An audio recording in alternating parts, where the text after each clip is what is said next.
예, 계속 보시죠. 자, 지금 이제 책 순서로는 575쪽이죠.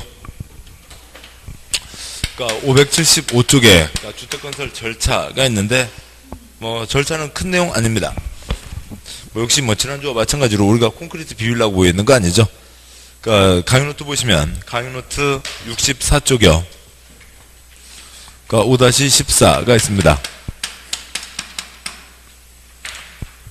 강의 노트 5-14에 그러니까 주택건설 절차가 있고요. 그러니까 표 세 줄이 있죠. 첫째 줄, 개발행위 하려면 허가 신청 넣어서 허가받고 개발행위 하고 허가받은 대로 했는지 준공검사. 두째 줄이요. 건축하려면 건축 허가 신청 넣고 허가받고 허가받은 대로 했는지 허가받은 다음에 건축하고 허가받은 대로 했는지 사용 승인. 그러니까 셋째 줄이요. 그러니까 30대 이상, 한 번에 30만 이상. 그러니까 사업을 하려면 사업계획 승인 신청 넣어서 사업계획 승인을 받고 승인받은 다음에 사업을 하고 승인받은 대로 했는지 사용검사. 사용검사 갖고는 뭐 한두 번 나오고 있고요. 그러니까 나머지 갖고는 뭐 거의 초점 아닙니다. 그러니까 나중에 보도록 하시고. 그래서 다시 책으로 가시죠. 책 보시면. 그러니까 책에 지금 575쪽, 그러니까 건설은 나중에 보시고 넘어와서 599쪽이요. 그러니까 599쪽에 그러니까 주택의 공급입니다. 그러니까 집장에서 지어서 파는 거죠. 근데 이제 주택 공급을 보시려면 또 그러니까 그 3장 주택 공급 옆에다가 그러니까 페이지 600 기본서, 그러니까 페이지 그러니까 622 쓰시고요. 그러니까 622쪽에 있는 그러니까 주택 상환 사채 내용을 또 보고 오셔야 됩니다. 뭐 법이 뭐 엉망진창 왔다 갔다 돼 있고요. 그러세요. 그러니까 622쪽을 가도록 하시죠. 그러니까 622쪽에 보시면 그러니까 4번 주택자금으로 그러니까 주택상환 사채라고 하는 게 있습니다. 그러니까 주택상환 사채요. 그러니까 보시면 그러니까 여기는 뭐 별 내용은 없고요. 그냥 보시죠. 그러니까 뭐냐면 그러니까 여기는 이제 배경 설명이 필요합니다. 왜냐하면 지금 이제 왜 지금 여기를 보시게 되냐면 지금 그러니까 현재도 우리나라 법의 주택법의 원칙은 그러니까 선건설 집장사가 집을 지어서 파는 게 원칙이죠. 그러니까 분필 만들어서 파는 거죠. 책 만들어서 팝니다. 냉장고 만들어서 팔고 자동차 만들어서 팔고 아이스크림 만들어서 판다고요.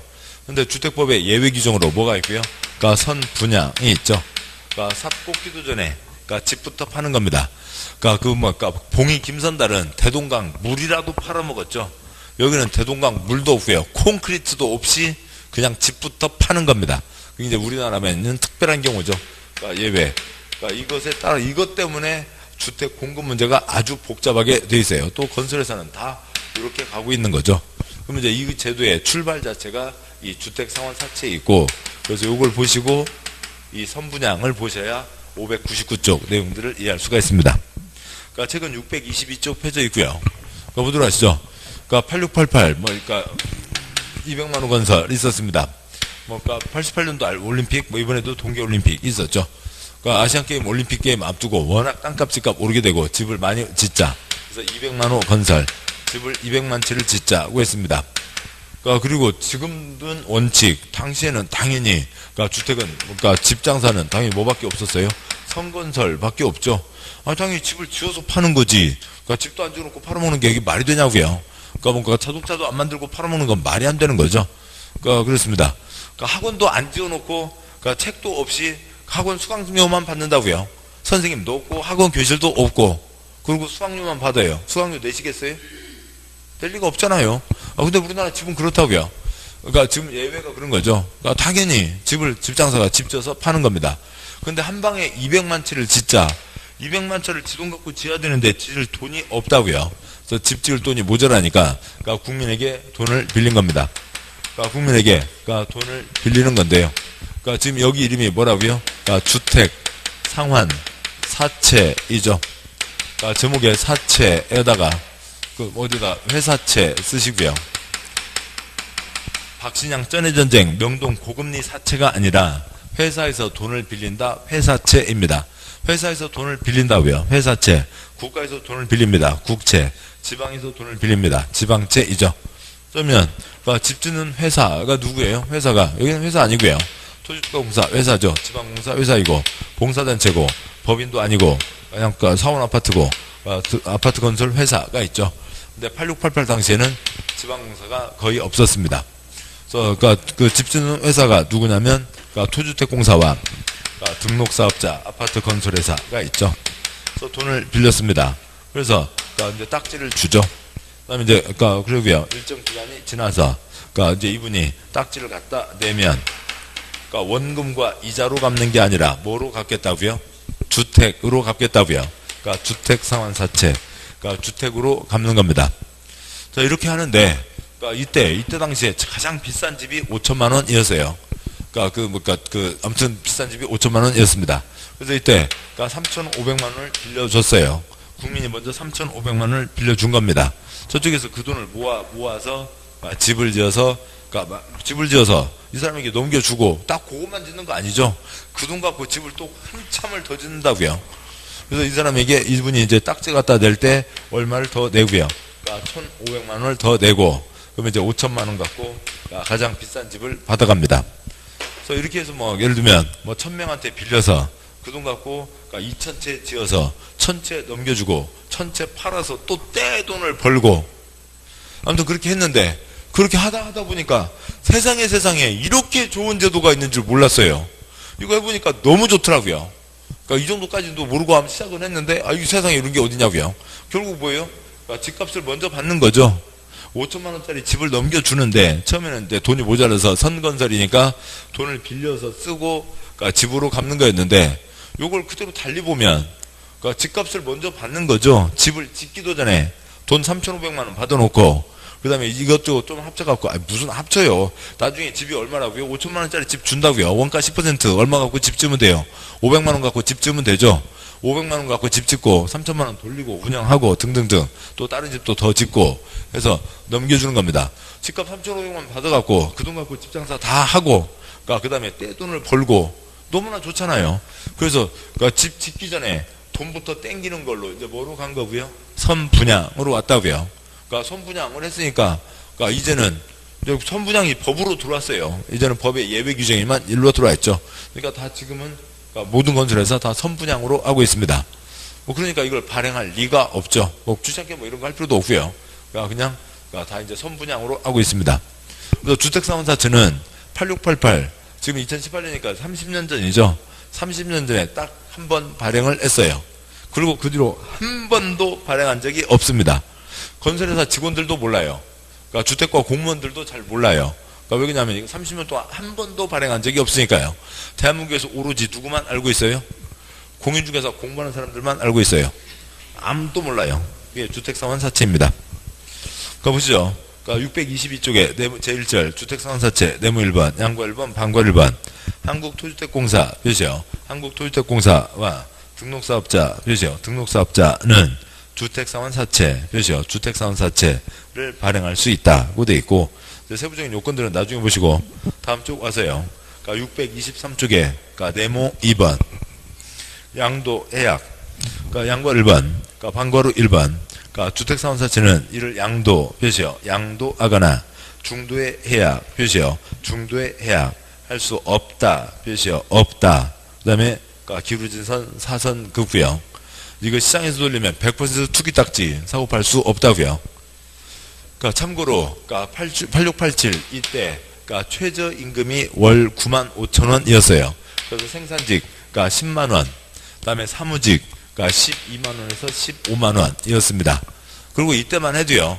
그 노란색이라고 해야 돼요. 빨간색이라고 해야 돼요. 노란색 월급 봉투 있거든요.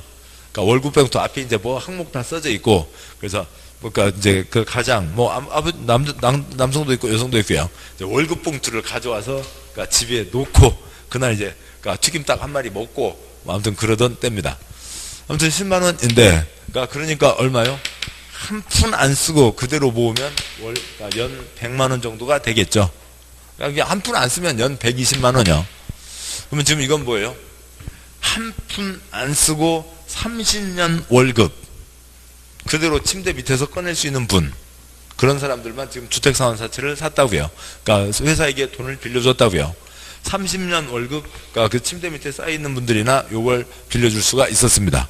그러니까 돈 있는 분들이 하는데 이걸 계속 놔두면 돌리고 하면 이 자체가 투기딱지가 되는 거죠.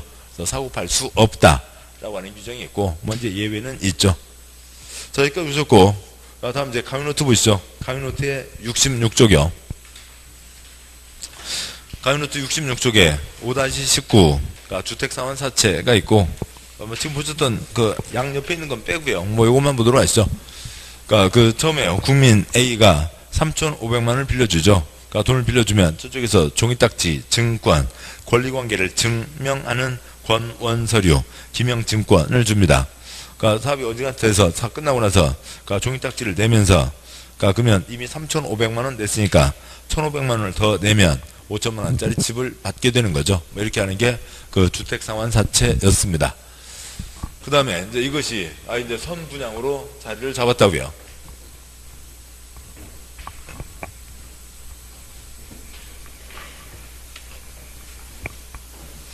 자, 그리고 뭔가 자랑스러운 게 있으면 그것을 이름에다 딱 붙여서 자랑을 하죠.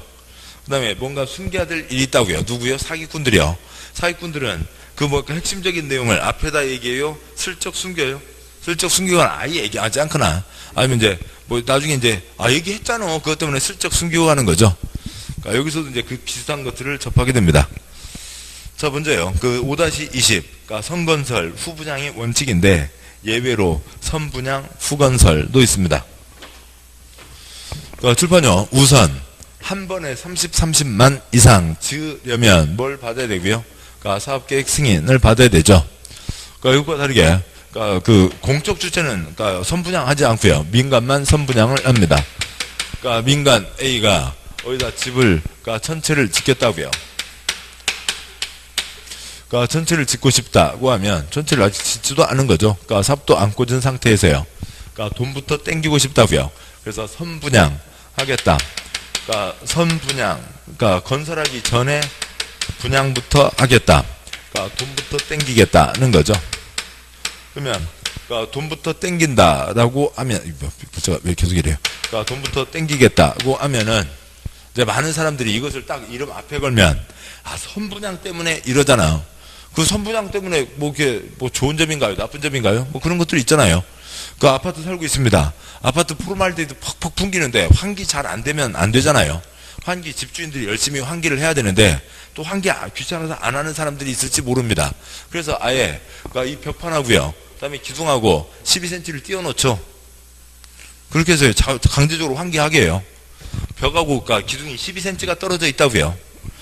기둥하고 아랫기둥이 그 10분의 3만 걸려 있고, 기둥이 계속 이어져 가야 되는데 기둥이 10분의 3만 걸려 있고 10분의 7이 빠져 있어요. 다 무슨 일들이에요? 선분양이죠. 이미 돈 받았는데 뭘 신경 써요? 넘겨주기만 하면 되죠. 애프터 서비스, 그게 소송 들어가면 되고, 내 잘못 아니다, 소송 들어가면 되고, 집이 엉망진창 나오는 겁니다. 그래서 이제 많은 사람들이 선분양 때문이잖아, 선분양 때문이잖아. 그러니까 이 얘기를 숨기고 싶다고요. 요 얘기를 숨기기 위해서 만들어낸 말이 뭐라고요? 입주자 모집 승인이라고 표현을 합니다. 입주자 모집 승인, 입주자 모집 공고 승인이라고 불러요. 근데 입주자 모집 승인, 입주자 모집 공고 승인이 뭐라고요? 실제 내용은 선분양, 돈부터 땡기는 것을 얘기합니다. 그러면 이거 이제 시군구가 내주는데, 시군구가 입주자 모집 승인을 하면은 뭐 말씀드렸듯이 선분양이 정해지고, 그다음에 해당 단지의 주택 공급 가격이 정해집니다. 그래서 누구만요? 민간만 선분양할 수가 있는 거죠. 민간이 아닌 자는 선분양할 리도 없고, 그러면 입주자 모집 승인 신청을 넣겠죠. 입주자 모집 승인 신청을 넣어서 입주자 모집 승인을 받으면 그 다음에 이제 광고를 하는 거죠.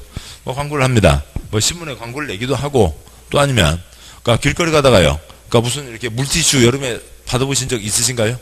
받았습니다. 거기에 이가 그려져 있으면 뭐고요? 임플란트 치과 광고고, 또 집이 그려져 있고, 또 부채, 뭐 휴지꽉, 뭐 그런 것들 다 보고요. 아파트 분양 광고들이 많죠. 자, 그렇게 됩니다. 그럼 이제 거기서 이제 광고를 하든 말든 지네들이 알아서 할 문제이고, 다음에 모델하우스를 짓든 말든, 지네들이 알아서 하든 말든 하는 거죠. 모델하우스를 뭐 지었다고 치죠.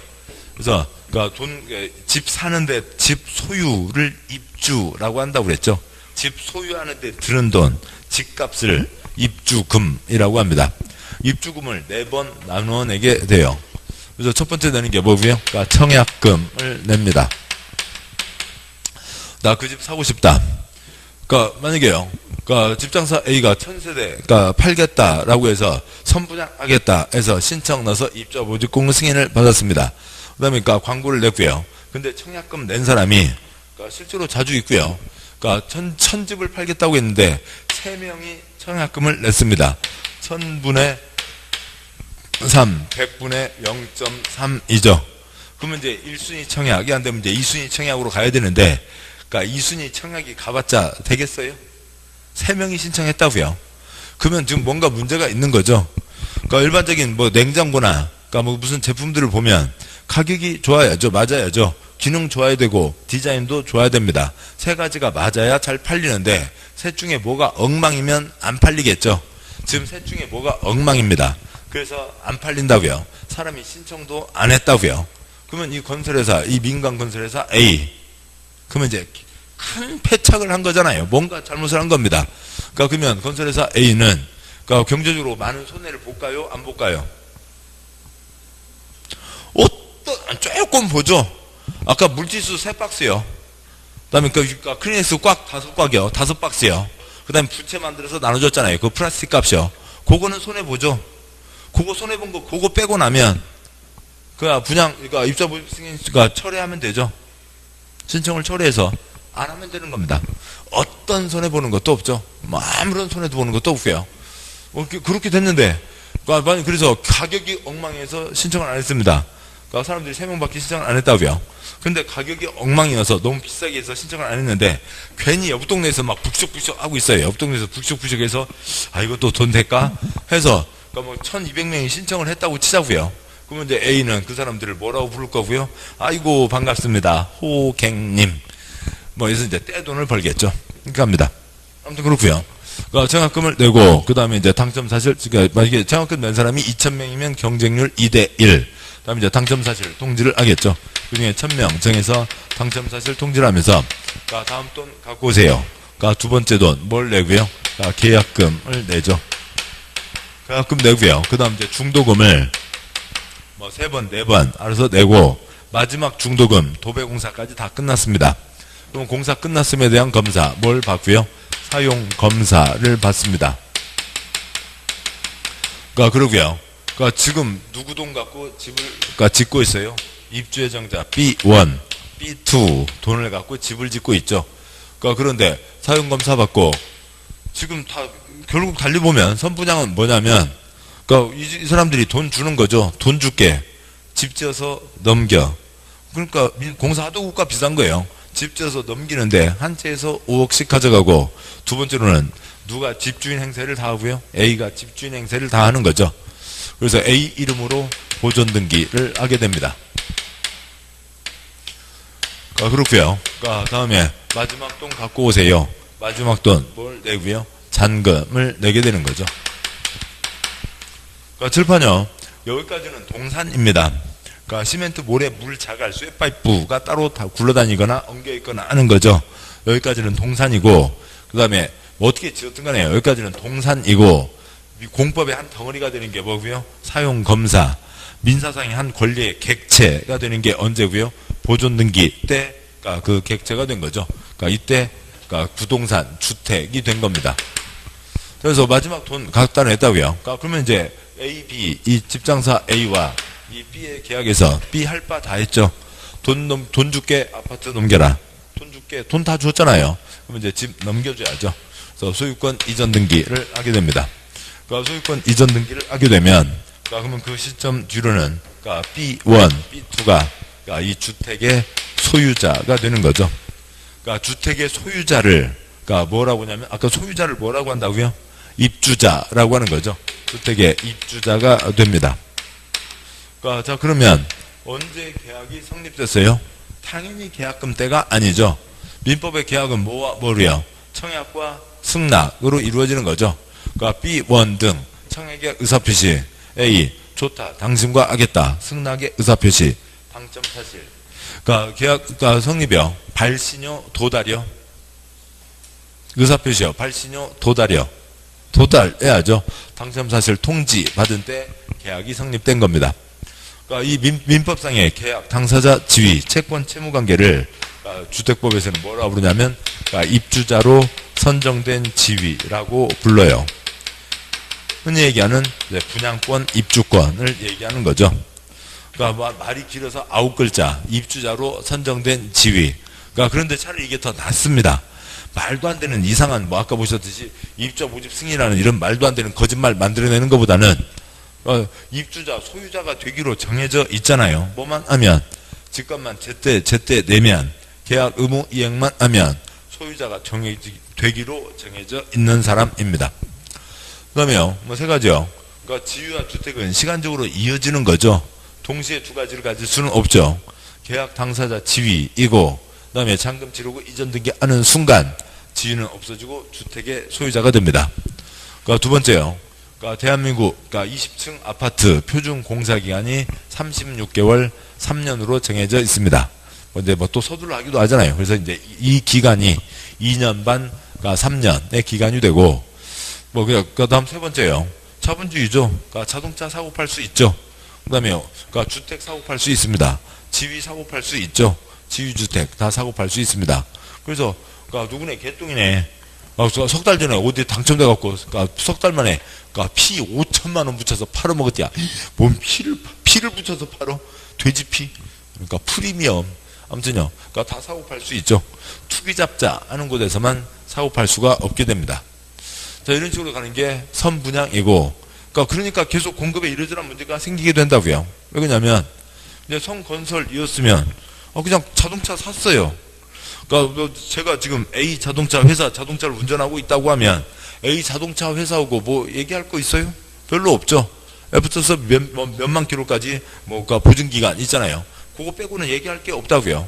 집 역시 마찬가지인데, 이 선분양에서는 지금 이 과정이 어떻게 되냐고요. 누가 주인이냐고요. 누가 돈 내고 있는데 B1, B2가 돈 내고 있는데 주인 행세 누가 하고요. A가 하고 중간에 팔아먹고 도망가는 애들도 있고 딴 사람한테 팔아먹고 도망가는 A도 있고 별별 문제가 다 생기게 됩니다.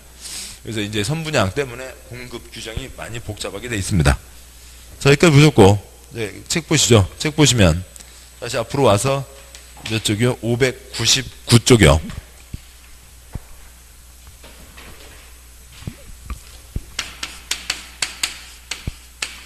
599쪽 있습니다. 그러니까 3장 주택공급 네모 1번, 양과 1번 공급의 기준, 그러니까 방과로 1번, 그러면 둘, 넷, 여섯, 여덟, 일곱 줄 별 의미 없고요.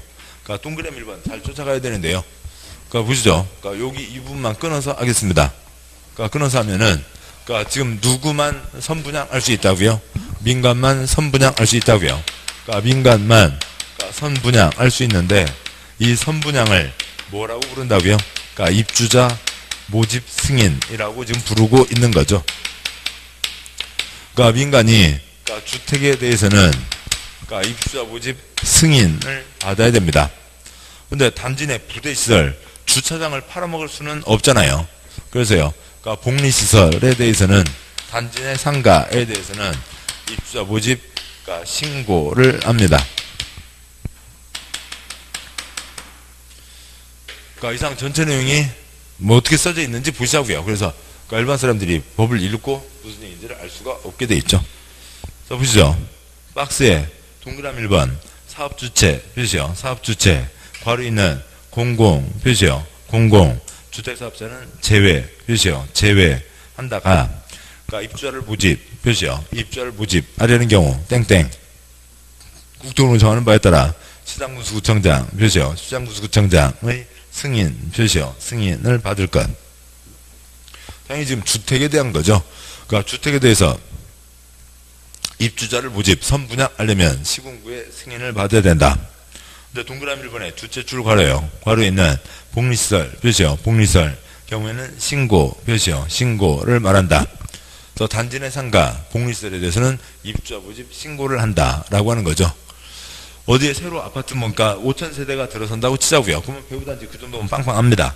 그래서 그 중에 그러니까 내가 1층에 상가를 사서 거기서 중개업을 해야지 하는 사람에게는 그 단지의 복리시설, 상가는 엄청 중요한 그러니까 문제가 되는 거지만 지역 주택시장 전체에서 보면 단지 내 상가 그 분양은 큰 초점이 아니라고요. 그래서 복리설은 신고, 그다음에 주택에 대해서는 입주자 모집 승인을 받는다. 입주자 모집이 뭐라고요? 선분양을 얘기하는 거라고요. 그다음에 동그라미, 그러니까 2번, 그러니까 사업주가 건설한 주택을 공급하는 경우, 와서요. 나번, 그러니까 국토부는 정하는 바에 따라, 그러니까 벽지, 바닥재, 주방용구, 조명기구, 몇이요? 벽지, 바닥재, 주방용구, 조명기구를 몇이요? 제외한 부분의 가격을 따로 제시하고, 이를 입주자가 몇이요? 입주자가 선택할 수 있도록 한다. 뭐 예전에 뭐 빌트인 그런 거 있었어요. 무슨 식기, 세척기, 냉장고, 뭐 텔레비전, 뭐 별별 거를 다 붙여놨어요.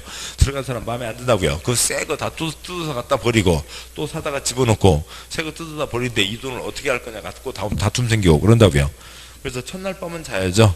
첫날 밤은 자야 되니까 벽지, 바닥재, 주방용구, 조명기구는 있어야 되죠. 그거는 기본적으로 달아놓고 그것이 아닌 나머지는 달아놓지 말라고요.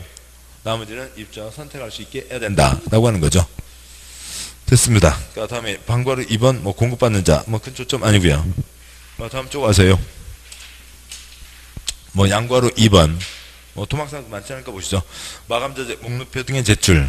방과후 1번 그러니까 사업주체가 그러니까 시장구청장에 입주자 모집 몇이요? 입주자 모집 승인 몇이요? 승인을 받으려는 경우 괄호 넘어가세요. N은 그러니까 건설하는 견본주택에 사용되는 마감자재 규격, 성능, 재질을 적은 마감자재 몇이요? 마감자재 목록표 몇이요? 목록표와 견본주택 그러니까 모델하우스를 얘기하는 거죠. 각실 내부를 촬영한 영상물 몇이요?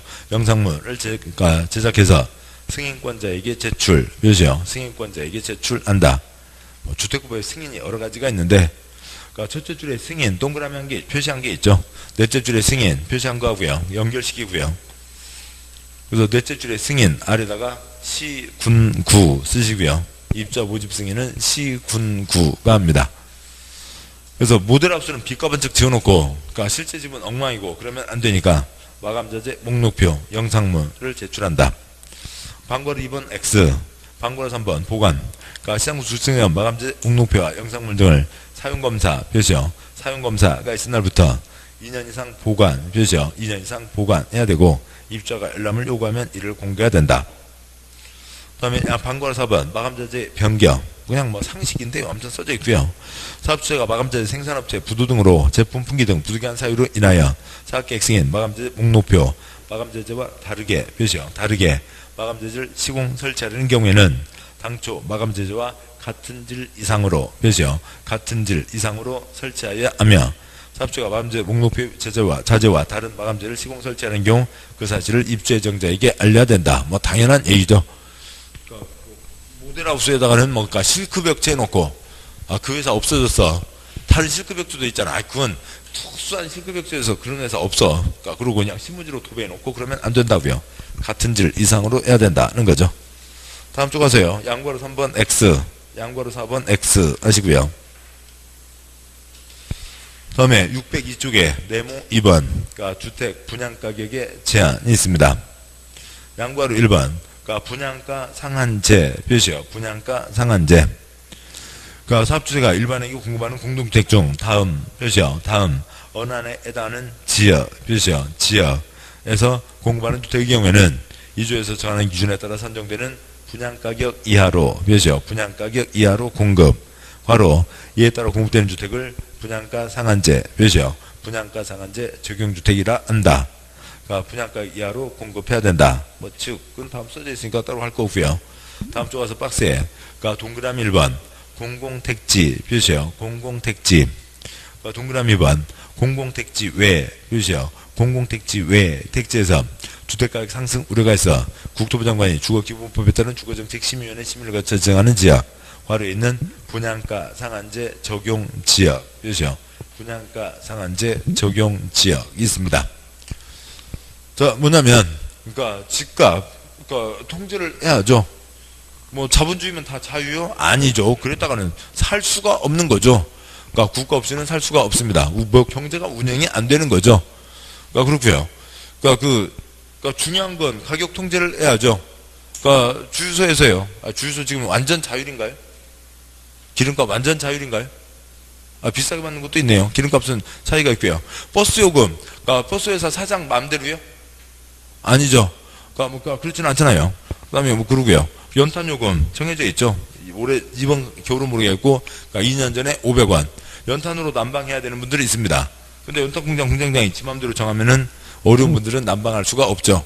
그러니까 집값 중요한 거라고요. 정해져 있죠. 그러니까 68년 주택법 만들어지고 지금까지 그러니까 집값은 다 통제 대상입니다. 국민 생활에 엄청 중요한 영향을 미치는 거죠. 그러니까 뭐 아무튼 버스 요금 통제하는 것과 마찬가지입니다. 딱 3년 동안 풀어진 때가 있었죠. IMF 뒤로 분양가 자율화 시기가 있었고 그 1년 반 사이에 집값 전국 평균 2배가 뛰었습니다. 그래서 안 되겠다. 그래서 지금도 분양가 상한제가 있습니다. 그러니까 집값을 받는데 그러니까 집값을 지 마음대로 하지 말라고요. 그래서 그 정해진 선 이하로 팔아야 된다. 분양가 상한선이 정해져 있다. 그럼 분양가 상한선이 있으면 그러니까 질문요. 그러니까 집값은 비싸게 나온다. 집값하고 아무 관계가 없다. 집값은 싸게 나온다. 셋 중에 뭘까요? 분양가 상한선이 정해져 있습니다. 그러면 집값이 비싸다. 집값하고 관계가 없다. 집값은 싸게 나온다. 뭐 어느 선을 넘지 못하니까 비싸지는 못하고요. 절대로 싸게 나오는 게 아니죠. 선을 넘지 말라고요. 그게 상한선이라고요. 분양가 상한제라고요. 분양가 상한제입니다. 그러니까 집값을 요 정도 잡고 요 선을 넘지 마라. 건설회사 좋아요? 싫어요? 싫어하죠? 저기다 대놓고요. 그 선 넘지 말라고요. 건설회사 걱정 있어요? 없어요? 아무 걱정 없죠. 집값을 잘 위에다 접어놓고 그 선 넘지 마라 뭐 하고 있으니까 아무 걱정할 게 없습니다. 집값하고는 아무 관계가 없는 거고요. 두 번째요. 대한민국은 분양가 상한제가 적용되는 나라입니다. 그래서 외국에서는 이것 갖고도 크게 뭐 이렇게 뭐 한국은 뭐 여러 가지가 독특해요. 아무튼 그래 잘하고 있네. 뭐 부러운 제도다라고 하기도 하는데 우리나라 몇 %요? 우리나라 1% 지역에서만요. 우리나라 1%만 적용되고 우리나라 99%는 적용되지 않습니다. 그러니까 분양가 상한제예요. 그러니까 공공택지는 그러니까 땅값이 헐값으로 나오는 거죠. 헐값 쓰시고요. 땅값이 헐값으로 나오니까 집값을 싸게 받아야 됩니다. 아니면 집값을 어느 정도 통제를 해야 되죠. 그러니까 판교요. 40만 원에 뺏었습니다. 불도저 한 번 지나고 400만 원이라고요. 또랑 하나 건너서 분당. 그러니까 분당 뭐 저 위에 강남 한 평에 5억, 한 평에 1억, 아니면 뭐 8천만 원 잡아도요. 그러니까 20분의 1이죠.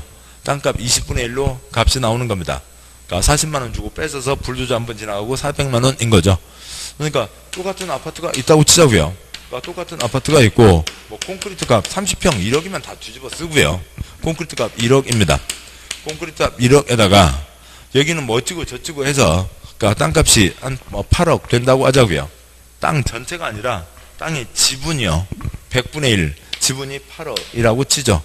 8억이면 여기는 그러니까 제대로 된 경상이익 다 확보를 하더라도 20분의 1이니까 20분의 1이니까 얼마면 돼요? 0.4억이면 되죠. 그러면 똑같은 이익을 다 누린다고요. 그래서 여기는 1억 4천에 넣으면 됩니다. 근데 그러니까 분당에서 같은 평수가 9억 할 때 판교에서 1억 4천이면 됐다고요. 그러면 전혀 손해보는 거 없죠. 이해되시나요? 예, 뭐 그런데 그러니까 이것을 그러니까 여기 이 집보다도 새 집이요 10억 이렇게 받는 사람은 나쁜 사람이죠. 그러니까 1억 5천 딱 정해서 그 선을 넘지 못하게 해야 되는데 뭐 물론 1억 5천에 정할 리는 없죠. 아무튼 땅값이 주변에 20분의 1입니다. 그러니까 20분의 1에 콘크리트가 올라갔다고요. 그러니까 다음에 두 번째는 공공택지 외지역이니까 이제 공공택지가 아닌 민간택지를 얘기하는 거죠. 민간택지인데 그 중에서 특별히 걱정돼서 여기는 분양가 상한제를 적용하겠다고 저 땅을 정했습니다.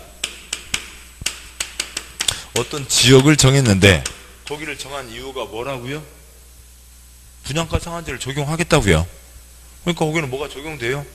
분양가 상한제가 적용되는 거죠. 특별히 걱정되고 염려가 되니까 분양가 상한제를 적용하겠다고 정했습니다. 그러니까 분양가 상한제가 적용되는 거죠. 뭐 그 얘기고요. 그다음에 방과후 2번 여기에는 적용하지 않는다. 위 방과후 공택지 분양가 상한제 적용지역일지라도 다음 어느 하나에 해당하는 주택의 경우에는 방과후 1과 같은 분양가 상한제를 적용하지 않는다. 그렇죠? 적용하지 않는다. 박스 오른쪽 어깨에다가 도경관 쓰시고요. 도경관에는 적용하지 않는다. 그러니까 박스에 동그라미 1번 도시형 생활주택. 그렇죠? 도시형 생활주택. 동그라미 2번 경제구역 지정 운영에 관한 특별법에 따라 지정구시된 경제자유구역. 그렇죠? 경제자유구역에서 어찌고 저찌고. 동그라미 3번 관광진흥법에 따라 지정된 관광특구. 그렇죠? 관광특구에서 어찌고 저찌고 등이 있습니다. 도시형 생활주택. 그동안 큰 평수 찍은 집 작은 집죠. 막 지어 있는 대로 다 풀어줄게 다 풀어준 거고요. 그러니까 집값도 네 맘대로 정해 안 가고요. 뭐 경관 경제자유구역과 관광특구는 외국인 투자 유치가 초점이죠. 그러니까 외국인들 투자를 받아야 되는데, 그러니까 집은 지어 와서 그러면 돈 갖고 와서 집 지어. 근데 집값은 네 맘대로 못 하고 그러면 투자를 잘 안 할 수가 있으니까 여기는 적용하지 않는다라고 하는 거죠. 광고라 3번 분양가격 구성. 분양가 상한제 조용주택 분양가격은 택지비와 건축비 표시요. 택지비와 건축비로 구성한다. 뭐 지금 계속 말씀드리고 그림 그리던 그거죠. 여기다 집을 지어서 팝니다. 요 콘크리트 값, 요 땅값이 있는 거죠. 그러니까 택지비와 건축비. 그러니까 셋째 줄에 동그라미 1번 분양가 상한제 조용주택의 분양가격 구성 항목 중 택지비 표시요. 택지비는 어찌고 저찌고 한다. 박스에서 뭐 28번 시험 중에 지문 한 번 나왔어요. 그냥 X 넘어가시고요. 그런 것까지 어떻게 해요? 그 박스 아래요. 동그라미 2번 분양가격 구성 항목 중 건축비 표시요. 건축비는 어찌고 저찌고 한다. 관계없습니다. 다음 양괄 2번 분양가격 공개는 나중에 보시고, 다음 605쪽에 양괄 3번 분양가 상한제 적용 지역이 있습니다. 그러니까 강의노트 보시죠. 강의노트에 67쪽이요. 강의노트 67쪽에 그러니까 5-21 보시고요. 67쪽에 5-21 그러니까 표의 셋째 줄에 그러니까 왼쪽은 분양가 상한제 적용 지역이고 오른쪽은 투기과일지구입니다. 아무튼 뭐 성격이 비슷하게 가게 돼요. 먼저 왼쪽부터 보시죠. 왼쪽이요. 먼저 첫째 줄 집값 펄쩍펄쩍 뜁니다. 주택가격 상승률이 물가 상승률보다 현재 높은 지역으로 왼쪽이요. 주택가격이 급등하거나 급등할 우려가 있으니까 냅기놈 이 선 넘지 마. 그래서 민간 택지 가운데 분양가 상한제 적용 지역을 지정하는 거죠. 뭐 넣으려고요? 분양가 상한제를 적용하려고요. 누가요? 국토부 장관이요. 어떻게 해요? 시도지사 의견 듣고 지정을 합니다. 그 다음에 지정 요건 세부적인 건 그런 건 놔두고요. 괜찮고요. 지문 시험에 한두 번 나왔는데 그거야. 그러니까 시험 7, 8월에 보시면 되고, 다음 오른쪽 칸이요. 역시 첫째 줄 그러니까 집값이 펄쩍펄쩍 뛰고 있습니다. 주택가격 상승률이 물가 상승률보다 현재 높은 지역으로 주택에 대한 투기가 성행하고 있거나 성행할 우려가 있는 지역으로 일정 요건에 해당하면 투기과일 지구를 지정합니다. 그러니까 뭐 달라고요? 입주된 지위의 전매를 제한하겠다고요. 사고 파는 걸 막겠다고요. 7번 보시죠. 투기과일 지구에서는 뭐를요? 지위를 사고 팔 수 없다고요. 7번 보시죠. 지금 당첨됐습니다. 그러니까 지금 이 지위는 뭐예요? A 건설회사와 이 B1 그러니까 B2와의 계약이죠. 건설회사와 계약, 그 계약 증서 종이 딱지 갖고 장난치지 말라고요. 지구에서는 지위를 사고 팔 수 없습니다. 집은 마음대로 사고 팔 수 있지만 지구에서는 지위를 사고 팔 수 없다. 누가 지정하고요? 국토부 장관 시도지사가 지정합니다. 어떻게 해요? 서로 얘기하면서 지정한다고요. 세부적인 요건 숫자들이야. 그러니까 나중에 보도록 하시고. 그러니까 책 가시죠. 책 보시면 그러니까 책의 605쪽. 그러니까 양괄호 3번, 광괄호 1번 지정. 보면 국토부 장관, 그렇죠? 국토부 장관은 그러니까 공택지 외, 그렇죠? 공택지 외 택지에서 그러니까 주택가격 상승률, 그렇죠? 주택가격 상승률이 물가 상승률보다 현재 높은 지역으로 그 지역의 주택가격 주택거래 등과 지역 주택시장 여건을 고려했을 때 주택가격 급등, 그렇죠? 급등하거나 급등할 우려, 그렇죠? 우려가 있는 지역 중, 그러니까 그다음에 지역 중, 그다음에 기울어진 선 사선 긋고요. 지난 날 속하는 달이 바로 전달 직전월부터 소급해서 3개월간 그러니까 주택가격 상승률 표시요. 주택가격 상승률이 물가 상승률보다 2배를 초과한 지역으로 다음 기준을 충족하는 지역에 대해서 주거정책심의위원회 심의 표시요. 심의를 거쳐 분양가 상한제 적용 지역을 지정할 수 있다. 어지간한 결정이 다 심의 거치죠.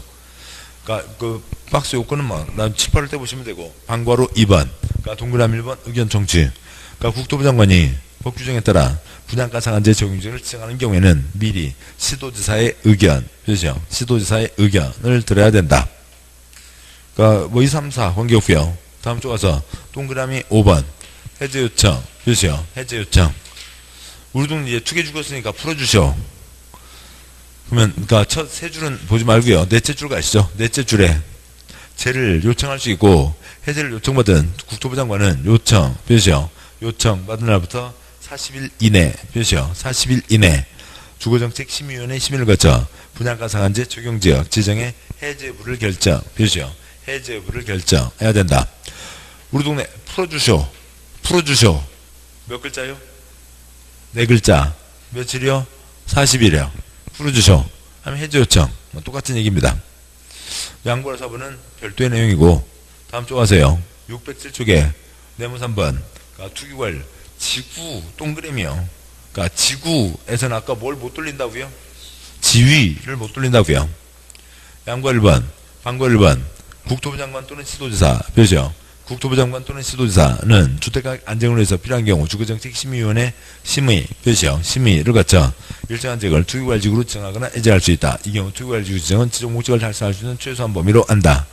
방과 2번 투기괄지구는 해당 지역에 그러니까 주택가격 상승률 표시요. 주택가격 상승률이 물가 상승률보다 이제 높은 지역으로 그 지역의 청약 경쟁률, 주택 보급률, 주택 공급계획, 지역 주택시장 여건 등을 고려했을 때 주택에 대한 투기 표시요. 투기가 성행하고 있거나 그러니까 투기가 성행할 우려 표시요. 우려가 있는 지역 중 국토부령으로 정하는 다음 기준을 충족하는 곳이어야 한다.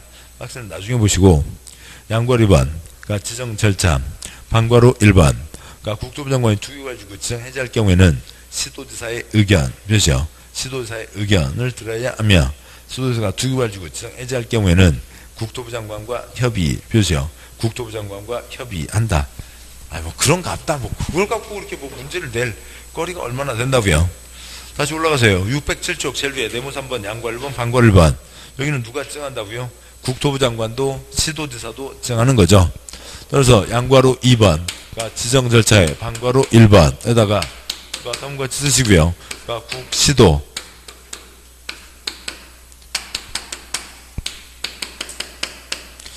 저 위에 그러니까 국토부 장관 시도지사가 지정한다. 어떻게 지정한다고요? 서로 얘기하고 지정한다. 국토부 장관이 지정하려면 시도지사 얘기 듣고 시도지사가 지정하려면 국토부 장관 얘기 듣고 서로 얘기하고 지정한다는 겁니다. 아까 분양가 상한제 적용 지역은 국토부 장관이 누구의 얘기를 듣고요? 시도지사 얘기를 듣고 지정하는 거고 여기는 서로 얘기하고 지정한다. 방과 1번 넘어가시고요. 그러니까 다음 쪽에요. 양과 3번 해제 방과 1번 방과 2번 그러니까 재검토 뭐 그냥 뭐 특별한 건 아니고요. 왜 그러냐면 앞에서 국토부 장관 시도지사도 지정을 하는데 근데 재검토는 시도지사가 그냥 빠져 있어요. 그냥 뭐가 좀 놓친 거죠. 뭐 절대로 시도지사는 재검토해서는 안 된다는 그러니까 재검토해서는 안 된다. 말이 안 되잖아요. 그 더 이상한 얘기고 그냥 빠져 있을 뿐입니다. 보면요. 국토부 장관 표시요. 국토부 장관은 1년마다 표시요. 1년마다 전문가위원회 회의를 소집해서 투기괄지구로 지정된 지역별로 해당 지역의 주택가격 안정 여건 변화 등을 고려해서 투기괄 지정의 유지 여부를 재검토 표시요. 유지 여부를 재검토한다.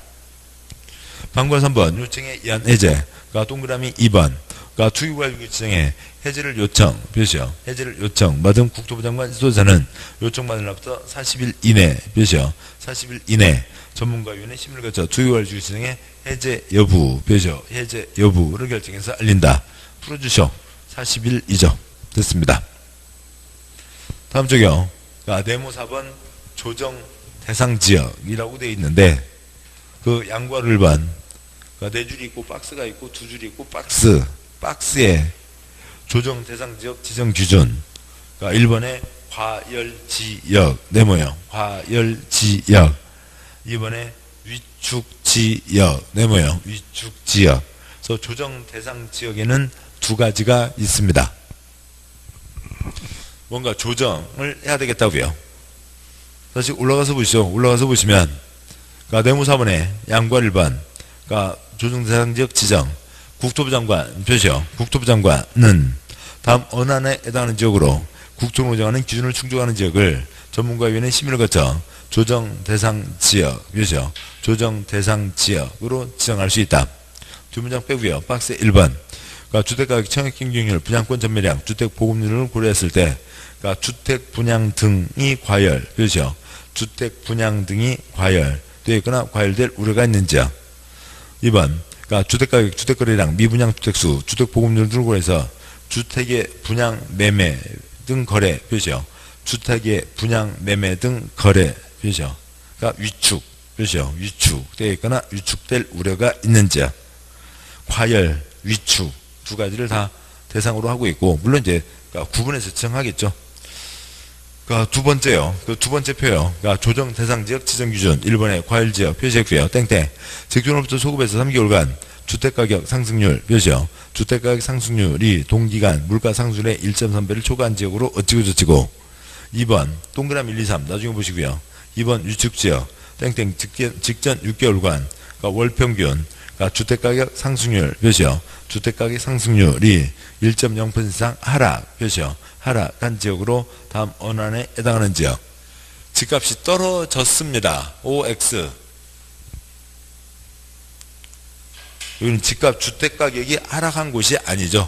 세상에 우리나라 중에 집값이 떨어지는 곳이 얼마나 있겠어요. 주택가격 집값이 떨어지는 경우가 많나요?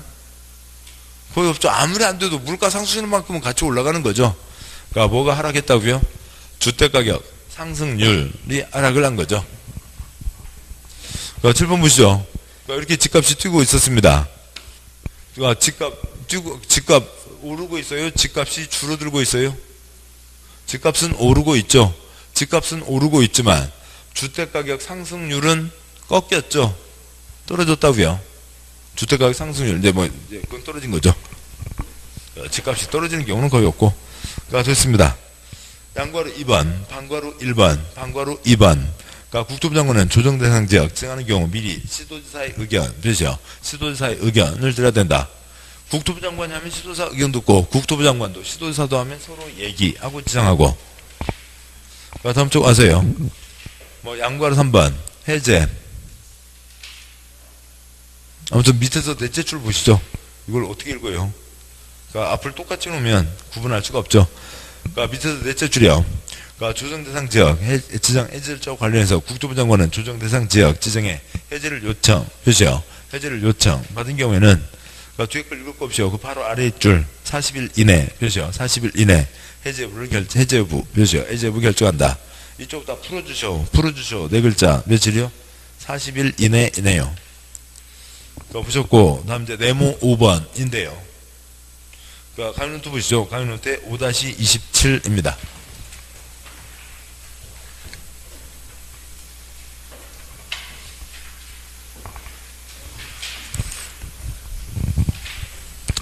자, 7번 보시죠. 자본주의입니다. 그러니까 아파트 사고 그러니까 냉장고 사고 팔 수 있죠.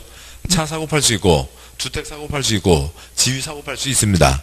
근데 사지 못한다, 팔지 못한다. 뭐 잡자 할 때요. 투기 잡자 할 때 사지 못한다, 팔지 못한다가 정해지는 거고, 그러니까 10년 이내에서 정합니다. 그러니까 10년 이내에서 정하는 게 30가지가 있어요. 그러니까 30가지가 뭔지, 30가지가 있어요. 그러면은 경산한네요? 애고애고예요?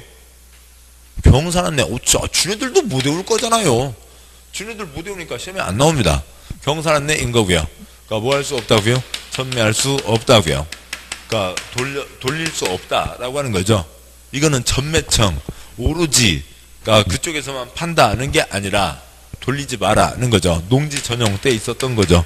그러니까 돌리는 거예요. 그러니까 이 전자에다가 전자 소리 나는 데다가 차바퀴 붙여갖고 돌리지 마라는 거죠. 전매 제한입니다.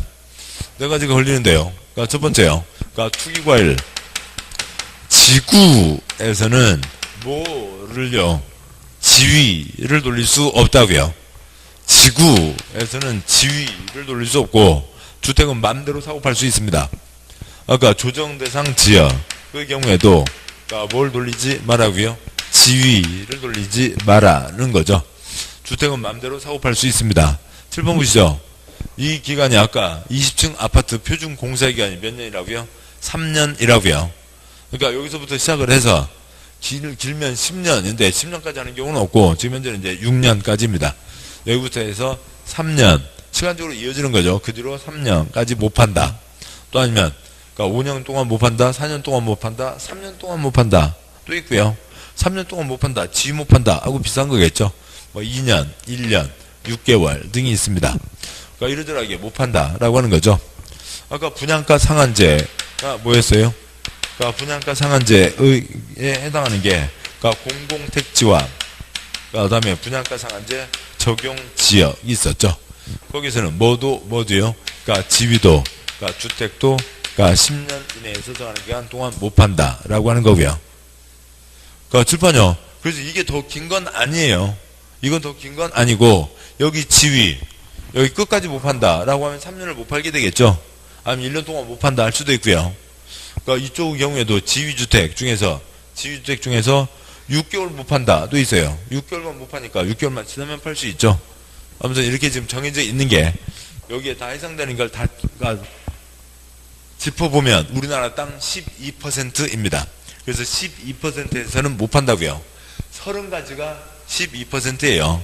대한민국 땅 88%에서는 지금도 당첨만 되면 그러니까 피 붙여서 프리미엄 붙여서 사고 팔 수 있습니다. 그 다음에 민간 택지, 공공 택지가 아닌 택지 가운데 민간 택지가 있는데 그러니까 그 이제 예외들이 있거든요. 그러니까 거기서는 뭐도요? 그러니까 지위도, 그러니까 주택도 사고 팔 수 없다라고 하는 겁니다. 자, 이상이 있는데 그러니까 법을 위반했다고요. 위반한 걸 막 멍하니 보고 있으면 안 되죠. 그러니까 위반했을 때 어떻게 할 거냐, 또 그러니까 방지책을 어떻게 할 거냐는 거죠. 지금 보시죠. 지위 못 판다. 그러니까 이 B2와 집장사 A, 건설회사와의 계약이죠. 그러니까 그런데 위반한 거 적발됐습니다. 그러니까 이 B2가 그러니까 C하고 불법 계약 맺은 걸 적발했다고요. 그러면 C는 불법 계약을 맺었어요. 아직 뭐 세종요. 좀 요즘에는 좀 덜하지만 얼마 전까지만 해도 동네 중개업소에 다 붙어 있었죠. 저희 업소는 전매 제한을 절대 위반하지 않는 업소입니다. 그 모든 중개업소마다 다 붙어 있었습니다. 자, 그런데요. 그러면 이거 위반했다고요. 그러면 C가 건설회사 갖고 가요? C가 건설회사 가서 야, 건설회사 회사 내가 B2 거 지금 돈 주고 산 거거든. 갖다 대요? 나 3년이야. 빵에 보내봐봐. 그 얘기거든요. 할 수가 없거든요. 그럼 뭐예요? 그러니까 이 끝나서 이 전매 제한 기간이 끝날 때까지는 계속 누구 이름으로 가고 B2 이름으로 가고 뒷돈을 계속 누가 되는 거고요. C2가 되는 거고 나중에 이제 뭔가 9전 정도 띄워주는 거죠. 아니면 첫 방에 띄워주든가 그렇게 하는 겁니다. 이거 발각되면 그러니까 B2에게 집을 줘요? 안 줘요? 안 주는 거죠. 이 계약 창구에서 B2 이름을 없앤다고요. 그러니까 없애게 됩니다. 그러니까 돈 주고 뺏는다. 지금까지 낸 돈 있죠? 돈 주고 뺏는다. 그러니까 어떤 분들은 또 발각이 되면 그래도 여기까지 낸 돈은 받고 쫓겨나게 계약에서 파기되는 거죠. 쫓겨나잖아요. 발각이 안 되면 떼돈을 벌고 발각돼도 낸 돈은 돌려받고 그럼 할만하네. 아니라고요. 3년이야 3천만 원이야 빵이 따로 있고요. 그러니까 3년이야 징역 3천만 원 이하가 따로 있고 그 다음에 집 돌리지 말라고요. 그러니까 그 정해진 기간 있는데 집 돌리려고 하는 사람들이 있습니다. 이건 좀 팔 게 없잖아요. 그러니까 이게 뭐 계약 증서인데 증서에 이 기간 동안 못 판다라고 돼 있으니까 이건 뭐 할 수가 없는 거고 집 자기 거 됐습니다. 자기 거 됐는데 그러니까 그것도 이리저리 아직 기간도 안 끝냈는데 팔려고 하는 거니까 여기다 써놓는 거죠. 그러니까 이 집은 그러니까 이제 그 각각 집마다 다 다르겠죠. 그 30가지에 맞춰서 이 집은 그러니까 2020년 6월 30일까지는 못 파는 집입니다. 뭐 이 집은 그러니까 2022년 3월 그러니까 2월 28일까지는 못 파는 집입니다. 그러니까 집에다가는 다 뭘 해놓고요. 부기 등기를 해놓은 거죠. 이렇게 해서 막자라고 하는 겁니다. 그러니까 이게 있고요. 뭐 위반하면 이제 신고하면 포상금도 준다라고 하는 거죠. 그러니까 책 보시면 책의 610쪽 네모 5번 전매 제한, 양보 1번 전매 제한 대상. 사업주가 건설 공부하는 주택 표시요. 주택 또는 주택 입주된 지위 표시요. 지위. 괄호 넘어서 로서. 다음 각 어느 하나에 해당하는 경우에는 최장 10년 이내 표시요. 10년 이내 범위에서 대통령으로 정하는 기간이 지나기 전에는 그러니까 주택 또는 지위를 전매 표시요. 전매. 괄호 전매란 매매 증여 그 밖에 권리 변동을 수반하는 모든 행위를 포함하되 상속 표시요. 상속 경우는 제외 표시요. 제외한다. 상속은 투기가 아니죠. 그 괄호 앞에요. 그러니까 전매하거나 전매를 알선할 수 없다 표시요. 없다. 뭐 뒷문장 빼고 박스에 1번 동그라미 1번 투기활 지구 표시요. 투기활 지구. 그래서 건설공급되는 주택에 입주된 지위 표시요. 지위. 동그라미 2번 조정대상 지역 표시요. 조정대상 지역에서 건설공급되는 주택에 입주된 지위 표시요. 지위. 뒷문장 빼고 동그라미 3번 분양가 상한제 표시요. 분양가 상한제 적용 주택 표시요. 주택 및 그 주택에 입주된 지위 표시요. 지위. 그러니까 지위 다음에 기울어진 선 사선 것을 구분하고요. 뒷문장 빼고 동그라미 4번 공공택지 외 표시요. 공공택지 외 택지에서 건설공급되는 그러니까 주택 표시요. 주택 또는 그 주택에 입주된 지위 표시요. 지위 기울어진 선 사선 거고요. 그러니까 한두 개만 더 하고 마무리하죠. 양보 1번 그러니까 주택 전매 제한 기간. 그러니까 박스에 전매 제한 기간 1번 공통사항. 가번 전매행위 제한 기간은 입주자 모집을 해서 그러니까 최초로 주택 공급 최초 표시요. 최초로 주택 공급 계약 표시요. 계약 체결이 가능한 날부터 표시요. 가능한 날부터 그러니까 기산한다. 그러니까 7번 보시죠. 지위 정해진 기간 동안 돌리지 말라고요. 그러니까 민법의 계약 어떻게 해요? 그러니까 이건 이제 주택이라고 하는 물건에 대한 물권적 지배를 하게 되는 거고 물권. 여기는 이제 A와 B1 간의 채권 채무 계약, 채권이죠. 그러니까 청약 의사 표시, 승낙의 의사 표시, 도달 한때 계약이 성립된 거죠. 민법으로는 승낙의 의사 표시가 도달 한때입니다. 그러니까 B1은 집에 있었고, 그러니까 B3는 어디 놀러 갔다 왔다고요. 그래서 B1은 바로 편지를 받았는데, 그래서 B3는 나중에 받았습니다. 일정 기간 동안 못 판다. 그 규제를 사람마다 달리 할 수는 없잖아요. 그러니까 공법에서 규제를 해야 되니까 날짜를 통일시켜야 됩니다. 사람마다 도달은 다른데 그렇다고 해서 그러니까 법률행위가 있기도 전에로 소급할 수는 없고 계약금 갖고 오세요. 뭐 예를 들어서요. 그러니까 뭐 3월 11일부터 그러니까 3월 15일까지 계약금 갖고 오세요. 그러니까 그러면은 요 당첨 날짜에 가장 가까운 날짜 언제로요? 3월 11일부터 계산을 하겠다는 거죠. 그러니까 그래야 모든 사람에게 똑같이 규제를 할 수가 있습니다. 그렇게 한다는 거고, 뭐 나머지는 다 외우실 건 아니고요. 그러니까 뭐 이건 그러니까 그냥 참고로만 보시면 2번. 그러니까 법 64조 제1항 제1호의 지위 표시요. 지위. 그러니까 투기활 지구 표시요. 투기활 지구에서 건설된 주택에 입주된 지위는 해당 주택 괄호 넘어서에 대한 소유권 이전 등기일 표시요. 소유권 이전 등기일까지 표시요. 까지 기간 동안. 7번 보시죠. 투기활 지구에서는 소유권 이전 등기까지. 그러니까 지위를 끝까지 못 판다는 거죠. 지위를 못 판다. 집상사 자빠지고 길어지면 몇 년만 지나도 팔 수 있다. 그러니까 3번 법 64조 제1항 제2호의 지위 조정 대상 지역 몇이요? 조정 대상 지역에 건설공급되는 주택에 입주된 지위는 다음 항목 구분에 따른 기간 가번 어찌고 저찌고 제1지역 그러니까 첫째 줄에요. 그러니까 둘째 줄에요. 소유권 이전 등기일 몇이요? 소유권 이전 등기일.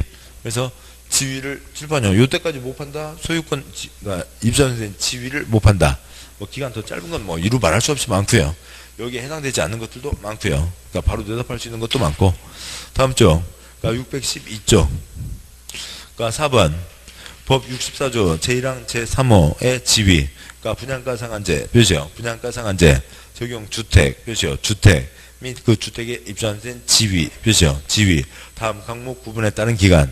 뒷문장 다 빼고 가번 수도권 방과로 1번 그 표의 두 번째 칸 제일 아래 6년 표시요. 여기는 가장 긴 게 6년이네요. 그 다음 쪽 와서요.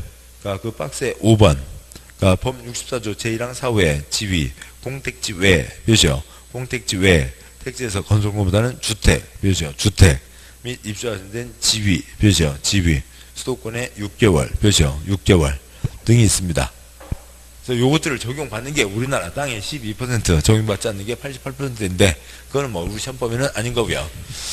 자, 이상들이 있죠. 그래서 지위주택, 아무튼 여기 선분양에 따른 이런 흐름과 이게 관련된 내용들이 한두 토막이 더 있습니다. 이제 다음에 보도록 하시죠.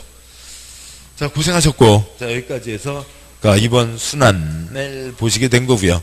좀 남는 거는 이제 길게 얘기드리던 거 줄여서 다음 순에 번갈아 가면서 보고 그렇게 하시면 되겠죠. 아무튼 뭐 민법 개론 많이 공부하시고, 제가 원하는 건 책 읽지 마시고 민법 개론도요. 술술술 그 내용 알 수 있을 때까지 동영상 들으시고, 그 다음에 책 읽고, 2차도 시간 배분하세요. 제가 권하는 건 99대 1입니다. 민법과 개론의 99, 2차 과목의 1, 99대 1이 됐든 9대 1이 됐든 자기 알아서 배분은 하세요. 전혀 놓으시면 나중에 힘들어집니다. 자, 고생하셨고 오늘 여기까지 하고 다음 주에 이제 또 앞으로부터 새로 시작하도록 하시죠. 오늘 여기까지 하겠습니다. 수고하셨습니다. 예.